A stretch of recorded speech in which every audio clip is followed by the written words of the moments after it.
안녕하세요. 제 인생은 롤러코스터처럼 한번 크게 뒤집어졌다가 다시 올라왔습니다. 사람들은 흔하게 인생은 새 옹지마라고 하잖아요. 저는 마음 깊이 공감해요. 지금 웃고 있다고 해서 영원히 웃을 수 있는 것도 아니고 지금 울고 있다고 해서 계속 울어야 하는 것도 아니라고요.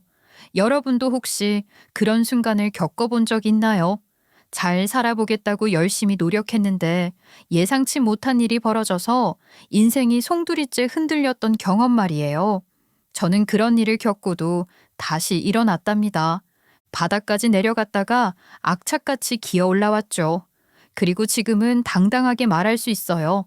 나는 내 인생을 내가 살았다라고요.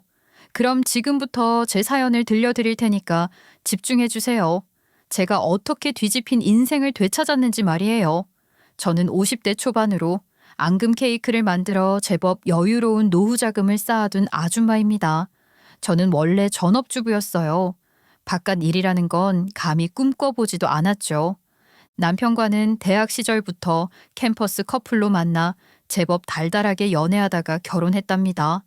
우리는 학과 간판 커플이라고 불릴 정도로 애정이 남달랐어요. 그렇다고 연애에만 충실했다는 건 아니에요. 시험 기간에는 같이 도서관에서 공부했으니까요.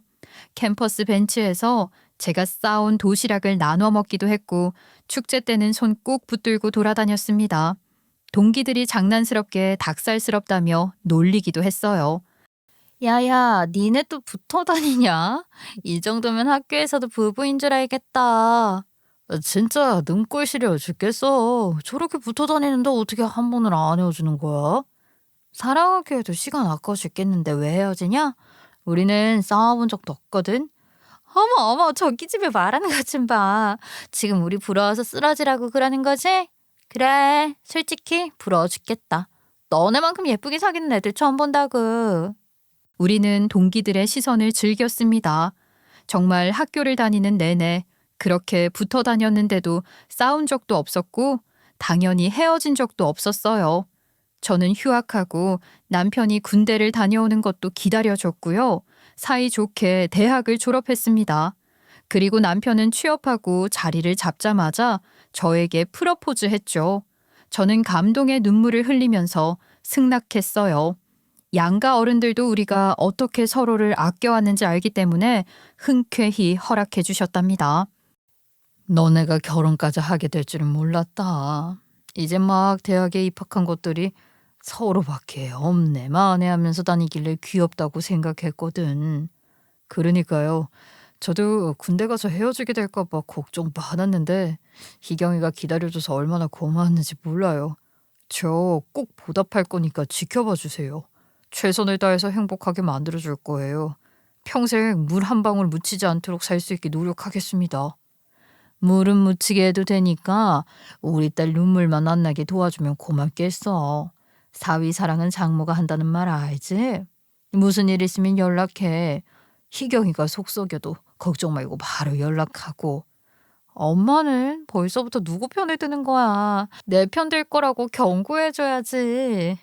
보통 결혼을 허락받으러 가는 자리는 경직되고 떨리잖아요. 그런데 저랑 남편은 웃음바다 속에서 인사를 드렸습니다. 그렇게 우리는 축하를 잔뜩 받아서 결혼했고 금방 아이도 낳았어요.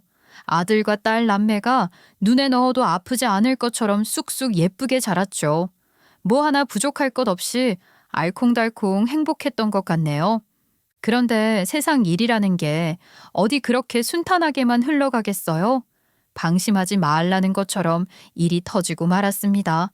아무리 완벽할 것 같았던 시간도 한순간에 바뀔 수 있다는 걸 그때 깨달았죠. 남편이 보증을 잘못 서는 바람에 집안이 그냥 폭삭 망해버린 거예요. 진짜 눈앞이 캄캄하다는 게 무슨 말인지 알겠더라고요. 남편은 울면서 사과했지만 제 귀에는 의미 있게 와닿지 않았습니다. 당신한테 너무 미안해. 내가 사모님 소리 듣게 해주지는 못하더라도 고생은 안 시키고 싶었는데. 어쩌다 이렇게 돼버린 건지. 어쩌다가는 무슨 어쩌다야. 내가 제발 보증은 안 되는 거라고 몇 번을 말했어? 당신이랑 나랑 둘만 사는 거면 또 몰라. 우리 사이에 애들도 둘이나 있는데 무슨 정신으로 보증을 서고 온 거냐고. 분명 갚을 수 있다고 자신만만했어. 내가 아무리 희망이 없는 상황에 보증을 섰을 리 없잖아. 설마 다른 사람도 아니고 나를 배반할 줄은 몰랐다고. 지금 그렇게 감정적으로 주저앉아 있을 때가 아니야. 일단 빚부터 갚아야 하지 않겠어? 정신 바짝 차려. 우리 애들한테까지 이 짐을 떠넘길 수는 없으니까 우리가 이렇게 몸 팔팔할 때 뭐든 해야 돼. 절대로 가릴 생각하지 말고. 저는 대학을 졸업하고 나서 내주에 힘썼기 때문에 근심 걱정으로 가득했습니다. 하지만 그런 마음은 숨기고 굳건하게 일어날 수밖에 없었죠. 대한민국 엄마들 강하잖아요. 저도 그런 각오가 있었던 것 같아요. 우선 우리 아들, 딸은 친정과 시댁에 한 명씩 맡겼어요. 물론 이게 과연 최선인지 수도 없이 고민했죠. 아직은 엄마 손을 타야 할 때라고 생각했으니까요. 하지만 현실적으로는 방법이 딱히 없었습니다. 해맑게 양가 어른 품에 안겨있는 아이들을 뒤로 하고 나오는데 눈물을 겨우 참았던 것 같아요. 그렇게 저랑 남편은 각각 흩어져서 빚을 갚기 바빴어요. 안 해본 일이 없다고 느껴질 정도로 정신없이 돈을 벌었죠. 하루가 어떻게 지나가는지도 모르겠더라고요. 저는 마트 캐셔부터 시작해서 식당 서빙, 청소일, 공장일까지 닥치는 대로 해냈습니다. 아침에는 시장에서 채소를 나르고 밤에는 술집에서 설거지를 하느라 손이 퉁퉁 불어 터지더군요. 그리고 쉴 새 없이 바코드를 찍다 보면 어느 순간 머리가 멍해지기도 했어요. 희경 씨, 지금 설마 졸고 있는 건 아니지? 실수하면 안 돼. 만약 계산 잘못된 거 나오면 그거 다 희경 씨 월급에서 깎아버릴 거니까 알아서 잘해. 네, 알겠습니다. 걱정하시지 않도록 신경 쓰고 있어요. 절대로 실수하지 않을 테니까 월급 깎는 건 최대한 피해주세요. 집에 돌아가면 거의 쓰러지듯이 누웠습니다. 진짜 온몸이 쑤셨고 허리가 끊어질 것 같더라고요. 손바닥에 굳은 살이 생기는 건 당연했고 이른 나이에 무릎이 약해졌어요. 저는 돈 벌어야 하는데 화장실 가는 시간도 아깝게 느껴져서 끼니도 대충 때웠던 것 같아요. 물도 목이 까끌거리지 않을 정도로 최소한만 들이켰죠. 지금 생각하면 무슨 정신으로 해냈던 건지 모르겠습니다. 잠도 거의 못 잤기 때문에 그냥 로봇처럼 일했던 것 같거든요. 그저 하루 빨리 내 새끼들을 내 손으로 키워야 한다는 생각에 포기하지 않고 갚아나갔던 걸로 기억해요. 성실하게 근무하다 보면 가끔씩 딱 하루 휴가를 받기도 했는데요.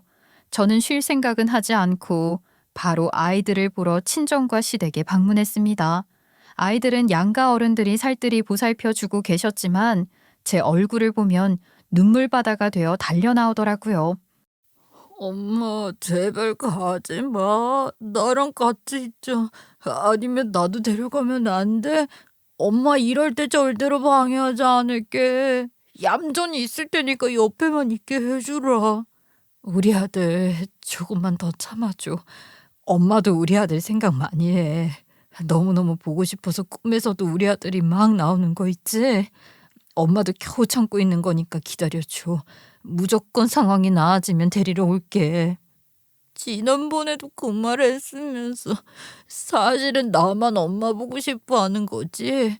나는 엄마가 돈 열심히 안 벌어도 좋은데 나는 우리 집이 부자가 아니어도 엄마만 있으면 되는데 엄마 제발 나도 데려가. 제 다리를 붙잡고 아들이 숨 넘어가도록 우는데 해줄 수 있는 게 마땅히 없어서 가슴이 무너지는 것 같았습니다. 다 포기하고 우리 아이들 자라나는 모습만 지켜보고 싶은 날도 많았죠. 하지만 우리 아이들을 위해서도 빚은 갚아야 하잖아요. 제 목숨보다 소중한 아이들을 떼어놓고 걸어 나올 때면 눈물을 참을 수 없었습니다.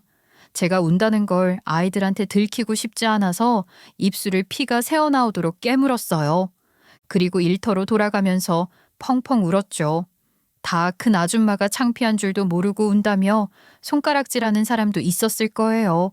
하지만 참을 수 없더라고요. 그날은 아예 아무것도 먹지 못했습니다. 그렇게 몇 년을 기를 쓰고 빚을 갚으며 살다 보니까 줄어들기는 하더라고요. 그래서 빚이 일부 정도만 남았을 때 새로운 도전을 해봐야겠다는 생각이 들었어요. 제가 이 정도면 나름 바깥 일을 많이 경험해 본 거잖아요. 앞으로도 제가 집안에만 틀어박혀 있을 게 아니고 직접 벌어야겠다고 생각했습니다. 남편만 의지하고 살다가 집안이 풍비박산 났던 거니까 제가 따로 모아야겠다고 느꼈거든요. 다만 대학 졸업장을 들고 회사에 들어가기에는 경력이 없고 머리가 굳은 것 같았어요. 그래서 제 가게를 열어야겠다고 생각했죠. 내가 할 만한 게 뭐가 있을까?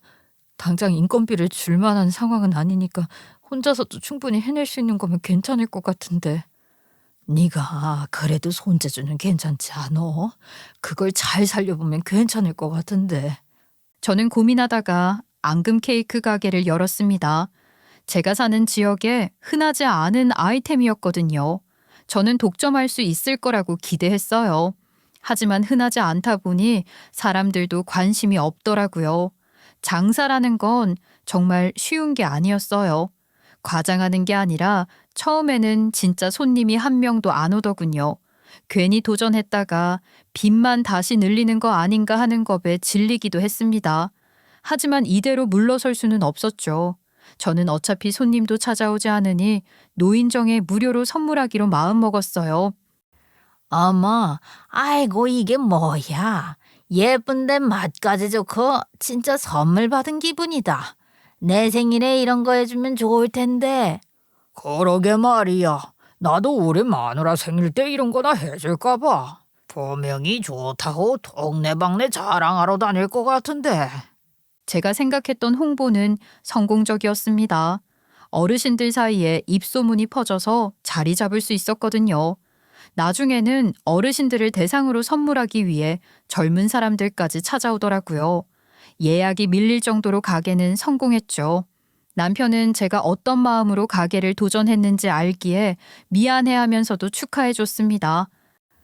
내가 인생에서 실수한 것도 많았지만 당신 만난 거 하나만은 진짜 잘한 일인가 보다. 힘든 일도 척척 이겨나가고 가게까지 열어서 성공하고 그동안 고생 많았을 텐데 이제는 진짜 내가 잘할게. 이제는 그때 내 말 안 들었던 거 후회하지? 다시는 보증 같은 거 생각하면 안 돼. 이거 다시는 없을 기회니까 앞으로 열심히 살자고. 그렇게 우리 아이들까지 성인이 되어서야 우리 네 식구는 같이 살 수 있게 됐습니다. 솔직히 부모를 원망할 수도 있었을 텐데 우리 아이들은 오히려 저를 격려해 주더라고요. 우리 엄마 진짜 고생 많았을 텐데 빚만 갚은 게 아니라 가게까지 성공한 거 대단하다. 나도 엄마 같은 여자가 되기 위해서 노력해야겠어. 엄마 가게가 더 잘 되고 일 좀 부족해지면 꼭 알려줘. 우리가 엄마 제일 많이 응원하는 거 알지? 뭐든 힘쓰는 건 다 맡겨. 내가 다 도와줄 테니까. 우리 아이들에게는 잘 자라줘서 고맙다는 말밖에 할 수 없었습니다. 그리고 양가 어른들도 저를 대단하게 생각해 주시더라고요. 가게까지 직접 찾아오셔서 칭찬을 아끼지 않으셨거든요.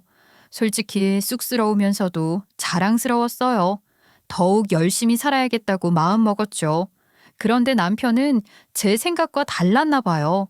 제 가게가 계속해서 잘 되는 걸 가만히 지켜보더니 갑자기 회사를 그만두겠다고 선언하더라고요. 처음에는 설마 장난치는 줄 알았습니다. 그런데 진지하게 말하는 거였어요. 우리 가족은 너무 오랫동안 떨어져 살았는데 지금이라도 붙어있는 시간을 일부러라도 만드는 게 좋지 않겠어? 내가 회사에 있는 시간이 너무 아깝게 느껴져. 나는 가족 생각뿐이라고. 그게 무슨 핑계야? 당신 정년까지는 다니는 게 맞지. 누가 들으면 당신이 멀리 떨어져서 일하는 줄 알겠다. 매일 꼬박꼬박 퇴근하면서 무슨 말이야. 내가 지금은 잘 풀리고 있어도 자영업이라는 건 언제 폐업할지 모르는 거라고. 분명 예전의 형편을 생각하면 훨씬 여유롭기는 했습니다. 하지만 우리 아이들 나중에 결혼시키고 우리 부부 노후 자금까지 마련해두려면 안일하게 생각해서는 안 된다고 생각했죠. 그런데 저의 단호한 태도에도 불구하고 남편은 뜬구름 잡더라고요. 저한테 가게를 나오고 싶어 하면서 눈치를 줬거든요. 여자 혼자 가게 운영하면 무시당하지 않어? 내가 당신 걱정 때문에 회사에서도 일이 눈에 안 들어와. 얼씨구 언제부터 내 걱정하면서 살았다고 그래. 아이 그렇게 내가 마음에 걸렸으면 사고나 치지 말았어야지. 여자 혼자 가게 운영해도 잘만 자리 잡았어. 무시하는 사람도 아무도 없고 어르신들이 잘해주신다고. 그렇다면 다행이긴 한데 아이 사실 내 아내가 이렇게 멋진 가게 사장님인데 왜 남의 밑에서 내가 비위 맞춰가면서 일해야 하나 의문이 들기는 하더라고. 당신은 내가 안 불쌍해? 그러면 남의 돈 버는 게 쉬운 줄 알아? 왜 아직도 정신을 덜 차린 거야? 나도 사장이라지만 손님들 비위 맞춰가면서 일하고 있어. 단순히 남의 눈치 보는 게 힘든 거면 자영업도 쉽지 않으니까 꿈깨. 저는 남편이 철없다고 생각했습니다. 그렇게 고생하면서 빚 갚아놓고 조금 숨통 트이니까 금방 자빠져 쉴 생각하는 게 기가 막혔죠. 제가 남편한테 생활비 받아 쓰던 전업주부 시절이면 몰라요. 하지만 저도 이제는 산전수전 다 겪은 아줌마잖아요. 저는 남편의 제안을 칼같이 거절했습니다. 그리고 눈물이 쏙 빠지도록 혼 좀 내줬죠. 일부러 나 웃으라고 헛소리 짓거리는 거면 성공이다. 비웃음이 저절로 나오네. 아니 어린애들이 부모 손 떠나 자라게 만들어 놓고 놀 생각밖에 안 들어? 내가 버는 돈이 당신 호강시켜 주려고 버는 건 줄 아냐고. 나는 우리 애들한테 미안해서 돈이라도 부족하지 않게 지원해 주고 싶은 거란 말이야. 남편은 섭섭한 표정을 숨기지 못했습니다. 하지만 제가 틀린 말을 하지는 않았기 때문에 반박하지 못하더라고요. 게다가 남편도 본인 때문에 우리 네 식구가 겪어야 했던 기구한 세월을 모르지는 않을 테니까요. 대신 남편은 작전을 바꾸더군요. 본인이 회사를 다니는 게 얼마나 고생스러운지 기운 없다는 신용을 해가면서 동정심을 유발했어요. 아침마다 침대에서 천천히 일어나서는 허리를 붙잡고 얼굴을 찡그렸고요. 괜히 거실을 서성이면서 깊은 한숨을 내쉬고 다리를 질질 끌면서 걸어 다니는 게 눈에 빤히 보였습니다. 솔직히 걱정되기는커녕 웃음이 나올 뿐이었어요. 그리고 주말에는 TV도 안 켜고 소파에 멍하니 앉아 창밖만 바라보면서 마른 세수를 했죠. 대놓고 연기하는 수준이었습니다. 식탁에 앉아서도 밥숟가락을 몇 번 뜨다가 툭 내려놓고는 팔짱을 끼길래 도대체 저걸 누구 보라고 하는 건가 싶더라고요. 계속 저한테 자기 마음을 알아달라며 징징거리는데 짜증만 났어요. 저도 매일 가게를 나가 힘들게 일하고 돌아오니까요. 그렇게 몸이 안 좋은 것 같으면 병원에 다녀오자. 당신이 왜 그렇게 고통스러워하는 건지 전문가 소견을 들어보면 답이 나오겠지. 내 몸은 내가 제일 잘 알아. 이건 몸이 아프다기보다는 스트레스 받아서 그런 거라고. 병원에 가도 못 고쳐. 그냥 스트레스의 원인을 없애야지. 그래? 그러면 나도 스트레스의 원인을 없애봐야 하나? 나도 요즘 거슬리는 게 하나 있거든. 남편은 어떻게든 회사를 그만두라는 말을 듣고 싶어 했습니다. 하지만 제가 호락호락하지 않았고 오히려 맞받아치니까 별 수 없었죠. 약 올라서 어쩔 줄 모르는 게 전부 표정에 티가 나더라고요. 그런데 얼마 지나지 않아서 남편의 소원이 이루어졌다고 해야 할지 정말 기가 막히게도 회사에서 해고를 당했습니다. 저는 마른 하늘에 날벼락 맞은 것처럼 뒤통수가 시려오더라고요. 처음에는 제가 허락해주지 않으니까 스스로 사표 써놓고 해고당했다는 식으로 거짓말한 줄 알았어요. 하지만 남편은 진짜 명예롭지 못하게 잘린 거였죠. 아니 이제 막 입사한 것도 아니고 그렇게 오래 다녔으면서 도대체 뭔 짓을 했길래 당신만 잘린 건데. 회사가 어려운 상황도 아니라며. 내가 일부러 그런 거라고 당신이 충분히 의심할 수 있다는 걸 알지만 진짜 아니야. 나도 엄청 억울한 상황이라고. 알고 보니 남편은 회사 부하 직원들을 상대로 내기 골프하자면서 거의 월급을 뜯어냈더라고요. 그렇다고 남편이 엄청나게 높은 직급인 것도 아니었습니다. 거의 사회 초년생 위주로 파렴치한 짓을 저질렀더군요. 그래놓고 본인은 발까지 동동 굴러가며 분통을 터뜨렸어요. 당신은 우리 애들하고 나이 차이 얼마 나지도 않는 부하 직원들 상대로 그러고 싶어? 이게 진짜 사람인가? 당신 미쳤어? 이게 무슨 짓이야? 당신은 내 마누라라면 내 편을 들어야지. 누가 보면 내가 강제로 게임한 줄 알겠어. 나도 이럴 거 각오하고 골프한 거란 말이야. 그 자식들이 말을 바꿔버린 걸 어떡하라고. 아이씨 의리 없는 자식들이 일을 크게 만들 줄 내가 알았겠어? 남편은 부하 직원들도 동의한 게임이었다고 호소했습니다. 하지만 부하 직원들 입장에서는 상사의 요구라서 어쩔 수 없이 따랐던 것 같더라고요.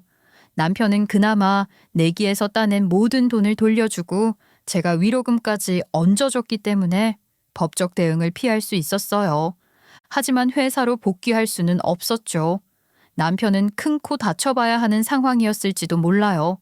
하지만 우리 아이들이 시집장가도 가지 않은 상태인데 괜히 전과자 자식 만들게 될까봐 걱정스러웠습니다. 그저 제가 선택할 수 있는 최선이었던 거예요. 저는 속이 뒤집어지는 것 같았고 남편은 눈치 보면서도 기회로 여기는 것 같았어요. 이왕 이렇게 됐으니 내가 당신의 오른팔이 될게. 앙금 케이크 가게 그거 더 번창할 수 있도록 같이 머리를 써보자고. 남편은 자신만만해 보이는데 도저히 믿음직스럽지 않았습니다. 그리고 역시나 제 예상이 맞더라고요. 남편은 저한테 유익하게 도움을 주지 못했거든요. 남편은 정작 감투 쓰고 사장놀이나 하고 싶어 하더라고요. 괜히 아르바이트 직원들에게 눈치 주려 했고 꼰대짓이나 일삼았습니다. 이럴 거면 제 가게에 엉덩이 들이밀고 앉아있는 것보다 집에 보내버리는 게 더 나은 상황이었죠. 그런데 제 마음이 허락하지 않는 거예요. 명예롭게 은퇴한 것도 아니고 일 벌리고 잘린 주제에 제가 번 돈으로 호의호식할 거라고 생각하니까 짜증 났거든요. 그래서 저는 남편을 배달이라도 하라고 시켰어요. 가게에 머물지는 못하게 만들면서도 일을 맡긴 거죠. 세상에 무슨 사장 남편이 배달일 같은 거래. 당신은 안 창피하겠어?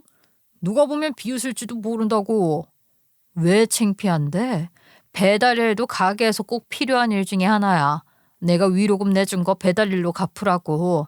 괜히 자리 차지하고 빈둥거릴 생각은 그만둬.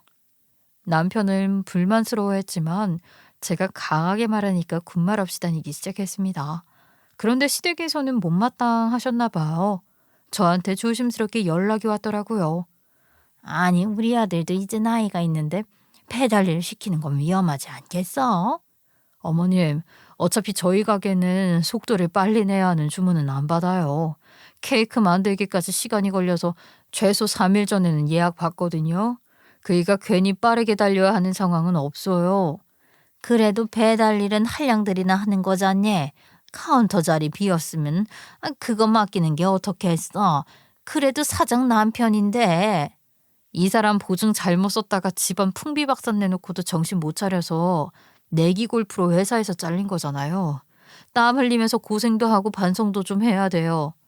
제가 반박하니까 시어머니도 별다른 대꾸를 하지는 못하셨습니다. 분명 제가 아무런 힘이 없었다면 벌써 어디 남편을 차도로 내몰았냐며 난리 났을 거예요. 하지만 제 가게가 워낙 잘 되고 있고 남편이 직장을 잃은 상황이라 제가 사실상 가장이었거든요. 당연히 할 말이 없으셨을 겁니다. 그런데 남편은 제가 시어머니와 통화한 걸 알고 씩씩대더라고요. 당신은 나도 자존심이 있는데 회사 관둔 걸 잘린 거라고 솔직하게 다 말해버리면 어떡해. 시부모님이 제 앞에서는 티내지 않으셨는데 남편이 잘렸다는 것 자체를 모르셨나 봐요.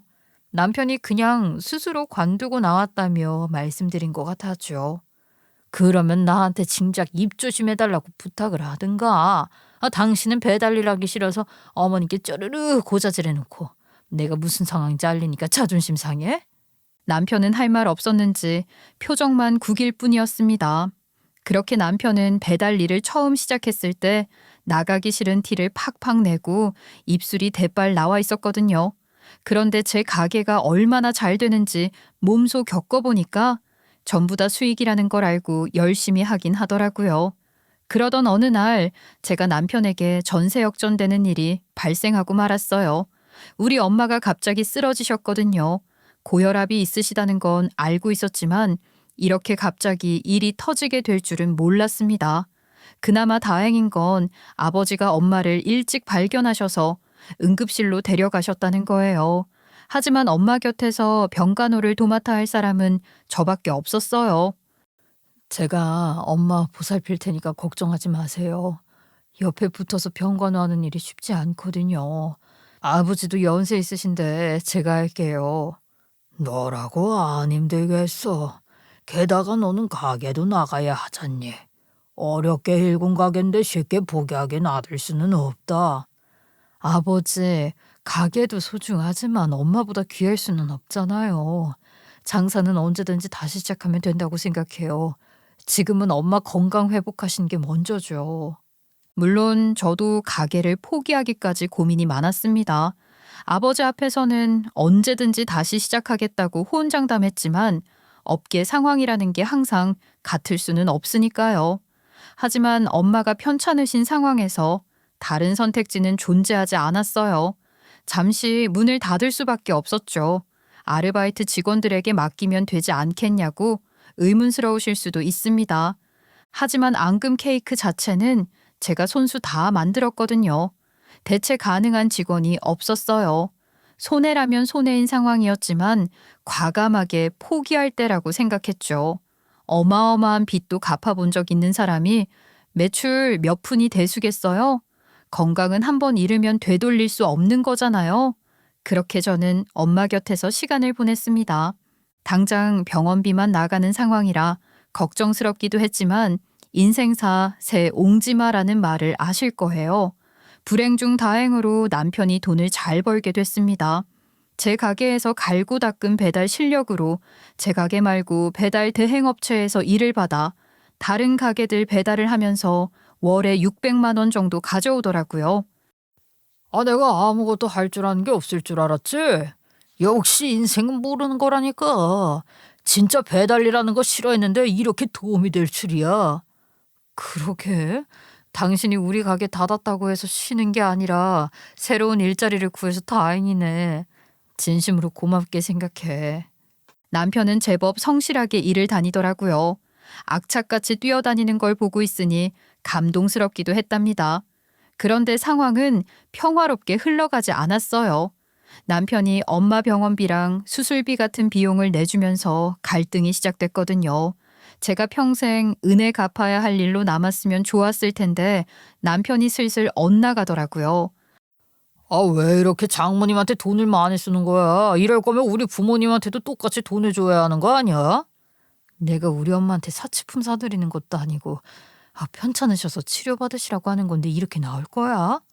당신이 잘 벌었을 때는 당신 돈으로 했다지만 지금은 아니지 않아? 내 돈으로 하는 거잖아, 내 돈으로. 이거 분명 차별로 느껴져. 우리 부모님이 안쓰럽다고. 저는 열이 뻗쳐서 남편을 꿀밤 한 대라도 쥐어받고 싶었습니다. 우리 엄마가 많이 힘들어 하신다는 걸 알면서 너무 더럽고 치사하더라고요. 그렇게 시부모님이 안쓰럽게 느껴진다면 용돈 한 푼이라도 보태드리면 되는 건데 정작 본인이 효도할 생각은 없었거든요. 저는 더 이상 남편에게 기댈 수는 없을 것 같았습니다. 그래서 엄마를 간병인이나 요양보호사에게 맡겨 가게를 다시 나가야 하나 고민했죠. 밤낮 없이 걱정하다 보니 부모님에게는 제 마음이 읽혔나 봐요. 엄마랑 아버지가 본인들이 알아서 하시겠다며 저보고 빨리 돈을 벌라고 하시더라고요. 그만큼 했으면 됐다. 너도 네 자리로 돌아가는 게 좋겠어. 평생 간호만 하다가 세월 다 보낼 수는 없잖냐. 아버지 혼자 괜찮으시겠어요? 저는 아버지까지 기운 빠지실까 봐 그게 걱정스러워요. 별 걱정을 다 하는구나. 나야말로 네가 힘들어질까 봐 두 눈 뜨고 못 봐주겠다. 얼른 네 가게부터 살려라. 네가 잘 사는 모습을 보여줘야 네 엄마도 잘 회복할 수 있을 게다. 그렇게 저는 가게로 복귀했습니다. 그런데 몇 달 쉬었다 보니까 가게가 엉망진창이었어요. 사람들 머릿속에서도 금세 잊혀진 것 같았고요. 한때 밀려들던 예약들은 감쪽같이 자취를 감췄습니다. 매장에 앉아 있어도 전화 한 통 울리지 않는 날이 태반이었죠.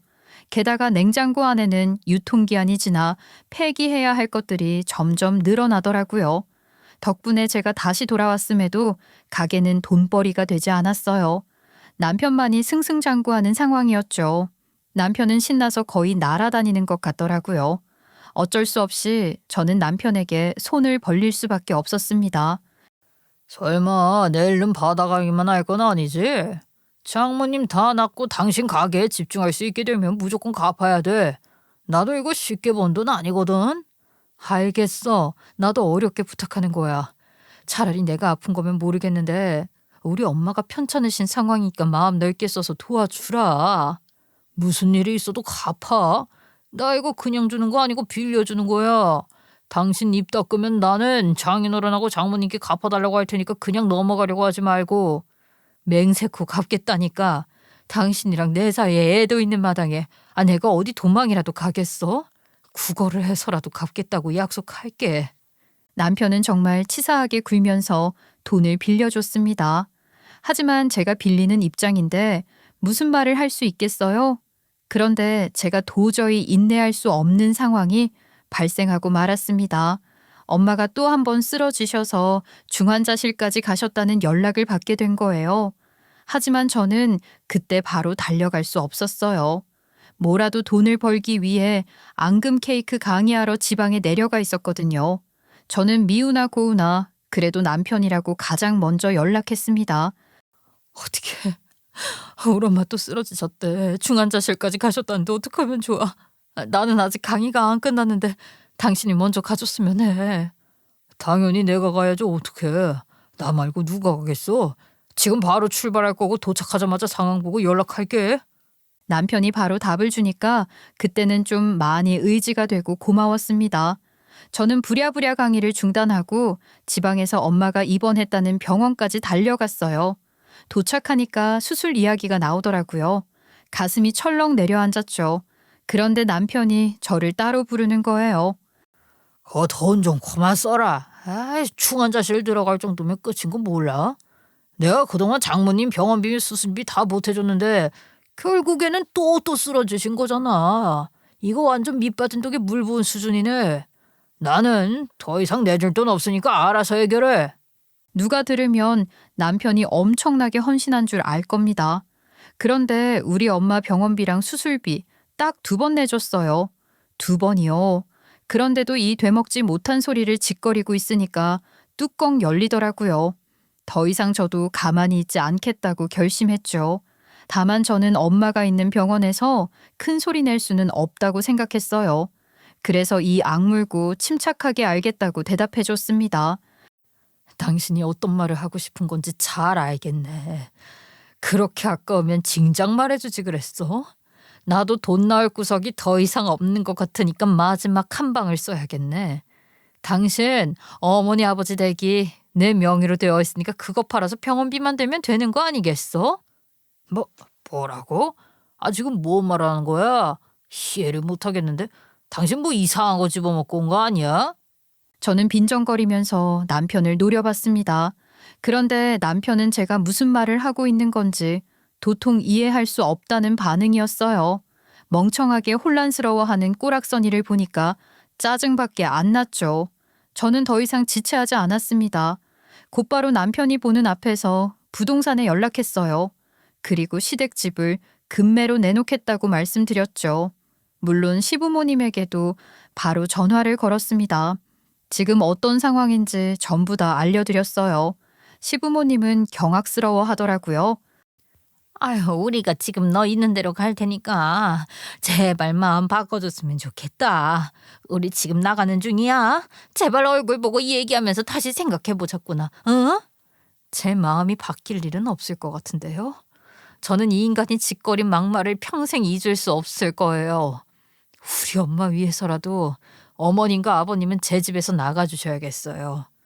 아이고, 우리 아들 새끼가 참 깔까닥한 것 같다. 걔가 요즘에 배달하고 돌아다니느라 바람을 너무 많이 맞아서 헛소리가 나온 모양이다. 내가 당장 달려가서 사과하게 만드마.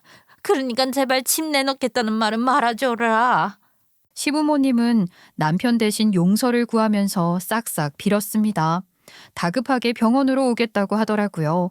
저는 그냥 느긋하게 앉아서 기다리기로 했어요. 남편은 눈앞에서 제가 시부모님과 통화했는데 시부모님 반응이 심상치 않은 것 같으니까 안절부절 못하더라고요. 이게 대체 무슨 상황이야? 당장 빨리 말해봐. 우리 어머니 아버지가 왜 벌벌 떠는 건데 나 모르게 도대체 뭔 짓을 한 거야? 남편은 극심하게 불안해 보였습니다. 저한테 도대체 어떻게 된 거냐며 얼른 알려달라고 윽박지르기도 했고요. 기다리기 힘들다고 애원하기도 했어요. 하지만 저는 시부모님이 도착하실 때까지 어떤 것도 알려줄 생각이 없었습니다. 눈앞에서 거의 발작하듯이 두려워하는 꼴을 보니까 웃음이 났거든요. 시부모님은 정말 초조하게 달려오신 것 같았어요. 생각보다도 빠르게 병원에 도착하셨으니까요. 이 새끼가 우리 엄마 중환자실 들어가 계신데 더 이상 치료받는 건 밑빠진 독이 물붓기라고 막말했어요. 그 집 당장 팔 거니까 나가세요. 벌써 부동산에도 연락드린 상태예요. 저는 시부모님에게 숨 고를 틈도 주지 않았습니다. 제가 싸늘하게 말하니까 두 분 다 얼굴이 사색이 되더라고요. 제가 시부모님 얼굴 보고 이야기 나누면 마음이 약해질 거라고 착각하신 것 같았죠. 하지만 얄짤없었어요.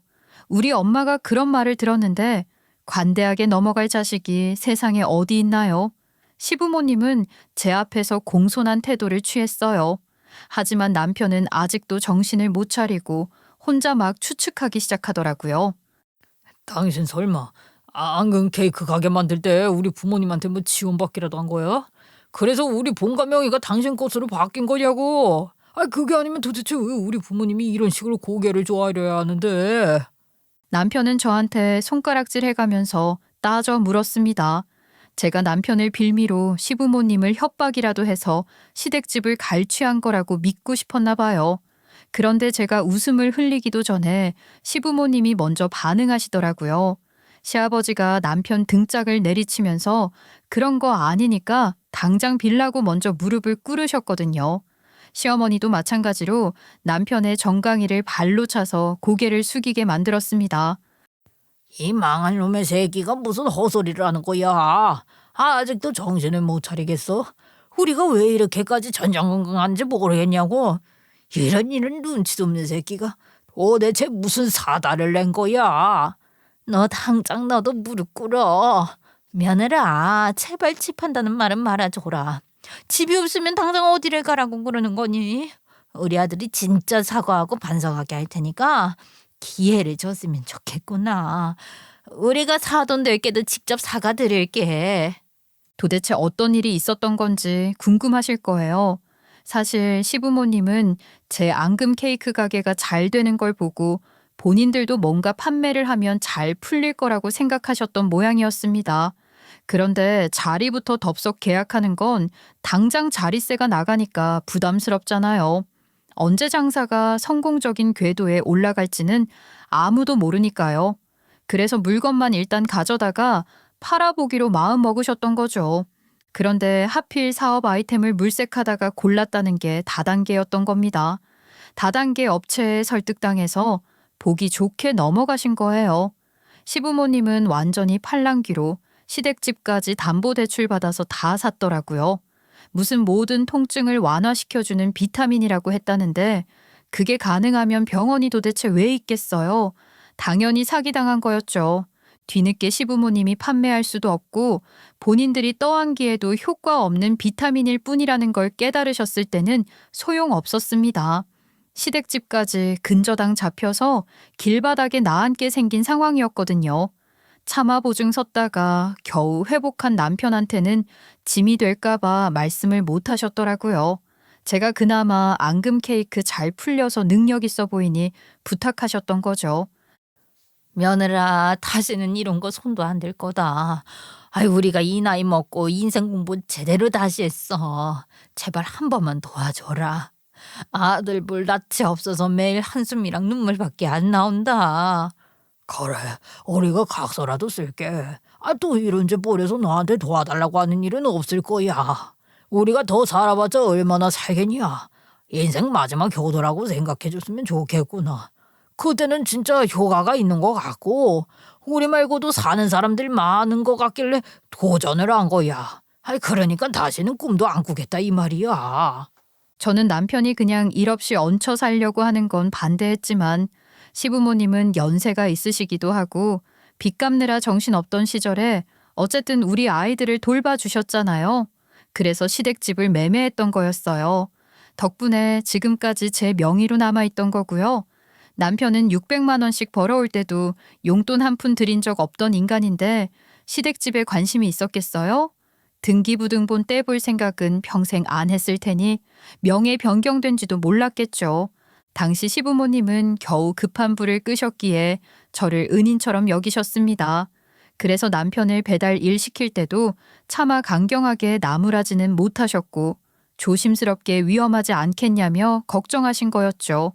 저는 남편이 속 썩이더라도 시부모님은 한 집안의 어른이니까 자존심이 다치지 않길 바랐습니다. 그래서 최대한 다단계 사기에 넘어가셨다는 걸 비밀로 지켜드린 거였어요.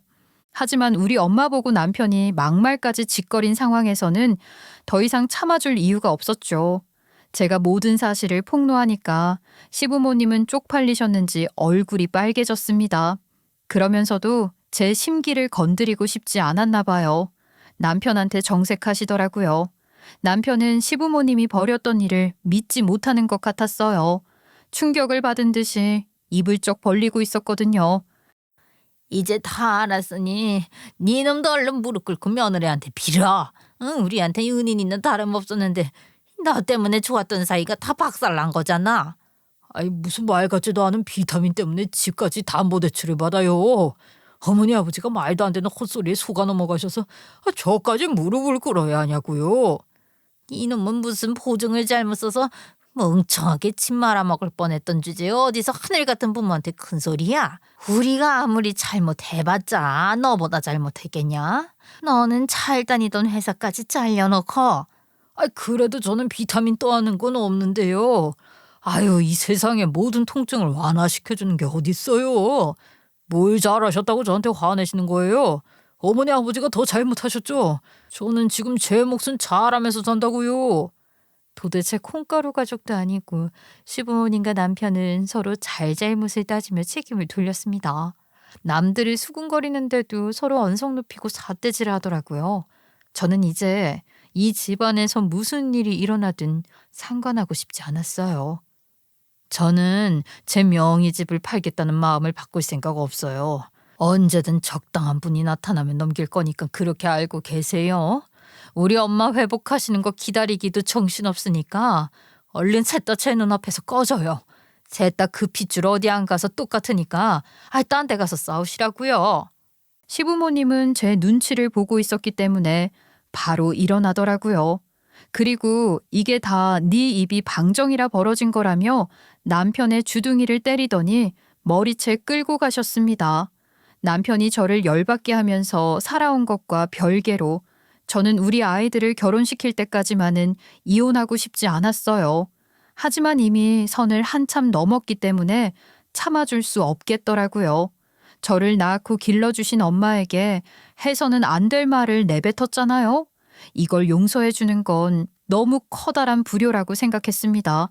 더 이상 남은 인생을 함께하고 싶지 않았죠. 그래서 저는 아버지에게 먼저 말씀드렸어요. 내 허락이 뭐가 필요하겠니? 이제 네 나이도 50이 넘었는데 알아서 해라. 분명히 이유가 있을 거라고 생각하니까 걱정하지 말아라. 네가 어떤 상황에 있든 네 엄마랑 나는 네 편이니까. 솔직히 아버지가 강력하게 말리실 줄 알았습니다.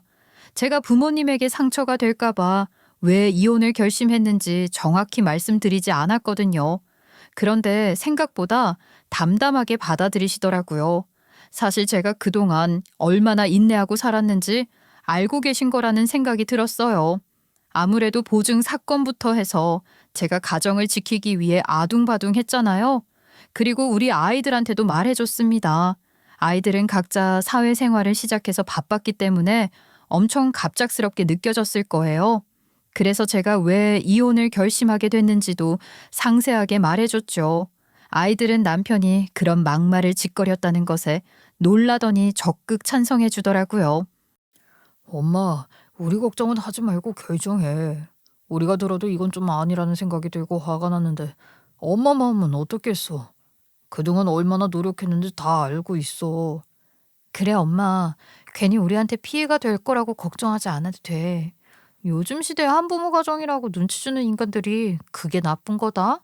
그리고 우리 다 커서 이혼하는 건데 뭐 어때? 우리 엄마도 이제 엄마 인생을 살아야지. 우리 때문에 참을 생각 마. 솔직히 너희한테는 미안한 마음도 있었는데 그렇게 말해주니까 고맙다. 아휴, 내가 진짜 내 인생 잘 살아가 볼 테니까 많이 응원해줘. 아무리 나이를 먹어 각자 사회로 나갔다고 해도 자식은 자식이잖아요. 우리 아이들이 성숙하게 저를 위로해주니까 가슴이 뭉클해지더라고요. 도대체 언제 이렇게 다 컸는지 눈물이 날 뻔했습니다. 그리고 엄마는 다행히 일반 병실로 옮겨졌다가 퇴원했어요. 아버지가 직접 간병하시겠다고 해서 저는 제 일을 정리하는 데 집중할 수 있었죠. 저는 시댁집에서 나가라고 선언했던 게 결코 빈말이 아니었습니다. 그래서 병원에서 나오게 되자마자 바로 이삿짐 센터부터 불렀어요. 제발 이러지 마라. 어? 우리 짐을 갖다 둘 곳도 없는데 어디로 가라고 매몰차게 구는 거냐. 우리 아들도 많이 반성하고 있어. 다음에 또 이런 일이 있으면 내가 무조건 먼저 우리 아들 가만두지 않을게. 그러니까 한 번만 봐줘라. 다음 같은 건 없을 거예요. 어차피 이혼할 거니까요. 친정 부모님께도 말씀드렸고 우리 아이들한테도 다 말해줬어요. 다들 찬성하더라고요. 그러니까 괜히 시간 낭비하지 마시고 나갈 준비나 하세요. 시부모님은 저에게 빌면서 호소했지만 제가 눈 하나 깜짝하지 않으니까 어쩔 수 없이 짐을 정리하더라고요. 남편도 배달업계에 사람이 몰리면서 딱히 마땅한 벌이가 없어진 상황이라 지출을 줄여야 했습니다. 이삿짐 센터에 추가 금액이 부담되니 짐을 대부분 버릴 수밖에 없었죠. 당신 그래도 나랑 함께했던 세월이 긴데 이거 뭔지 알지? 나한테 진짜 소중한 추억이고 아까운 건데 어떻게 버리라는 거야. 진짜 힘들어 죽겠어. 그건 당신 사정이야. 나랑은 무관하다고. 그렇게 소중하고 아까운 거면 평생 가지고 다니든가. 남편은 잡다한 물건들을 끌어안고 울었습니다. 그 물건들이 어떤 의미를 가지고 있든 더 이상 제 알 바 아니라고 생각했거든요. 저는 변호사를 통해서 이혼하기로 했는데요. 남편은 절차가 진행되는 동안 재산 분할이 가능한지 궁금해하더라고요. 아직도 정신을 못 차린 거야? 당신 회사 그만둘 때 위로금까지 얹어주고 보증빚도 같이 갚았던 데다가 시부모님 집까지 내줬었는데 염치가 있는 거냐고. 남편은 제가 노여워하면서 호통치니까 깜짝 놀라면서 그냥 물어본 거라고 포기했습니다. 그렇게 이혼은 깔끔하게 마무리될 수 있었어요. 아이들이 제 이혼을 축하해줬는데 살짝 쑥스럽기도 하더라고요. 그렇게 저는 새로운 시작을 맞이했습니다. 앙금 케이크 가게에 집중해서 다시 일으켜 세웠죠. 손님들이 다시 활발하게 찾아와 주시니까 기쁘더군요. 인생의 이막이라고 생각하고 있어요. 그래서 회복하신 부모님을 모시고 효도 관광도 알아보고 있죠. 그런데 마음이 통했는지 우리 아이들도 저를 위해 효도 관광을 알아보고 있더라고요.